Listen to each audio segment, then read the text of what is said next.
Hello guys, it's Saker bro here. So আজকে আমরা কোথায় আছি? আজকে আমরা লাডিটাতে আছি। আর লাডিটা কোথায় এটা তো সবাই জানো, সবাই কম বেশি জানে। সো আজকে লাডিটাতে কে আছে, কারা কারা আছে লাডিটাতে? আজকে নারায়ণগঞ্জের সব পপুলার ব্লগার আছে। कुछ नहीं कर सकता मैं कुछ नहीं कर सकता मैं बताता हूँ मैं क्या कर सकता हूँ मैं আর আরেকটা জিনিস কি, অনেকে ভাবে যে ব্লগাররা নাকি অনেক টাকা কামায়। তো আজকে আমরা তাদেরকে জিজ্ঞেস করবো তারা আজকে কত টাকা আউটফিট করছে। সবার আগে আমি কাকে প্রশ্ন করবো? সবার আগে নারায়ণগঞ্জের টপ 1 নম্বর ব্লগার হচ্ছে মার্জিন মুসলিম ব্লগার। সো আজকে তাদেরকে জিজ্ঞেস করবো হ্যাঁ কে কয় টাকার আউটফিট পরছে। সো আগে মাঝি আপুকে জিজ্ঞেস করি, আপনি ড্রেস আজকে কয় টাকার ড্রেস পরা হয়েছে বা কত কি? হ্যাঁ সত্যি কথা আমি গরিব।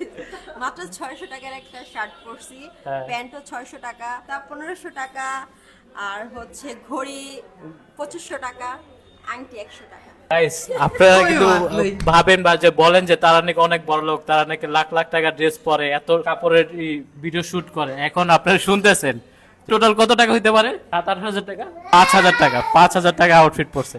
चूतिया बनाया तुमको So, আমরা নেক্সট ডে যাবো আপুর কাছে, মুসু আপুর কাছে। আউটফিটের কথা হ্যাঁ বলবো? হ্যাঁ আউটফিট আমারও সেম শার্ট 600,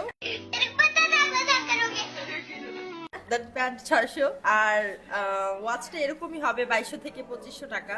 দামি ওয়াচ। হ্যাঁ, না দামি বলতে না, এটা রেগুলার পরি। কি আরেকবার বলুন কি? আমি বলতে না, এটা রেগুলার পরি। আর এই তো মানে আউটফিটের কথা বললে এটাই। আর হাতে যদি ডায়মন্ড রিং এর কথা বলি তাহলে এটা তো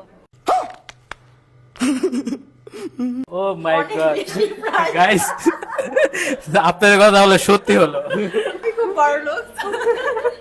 আইফোন আইফোনও আছে 2700, হ্যাঁ। 2700, হ্যাঁ, ওকে, এরকম টাইপেরই। যে ডায়মন্ড রিং। এটা তো মানে এরকম হবে 20 এর মতো, অ্যারাউন্ড 20,000। ও মাই গড, হচ্ছে এরকম 12,000 টাকা।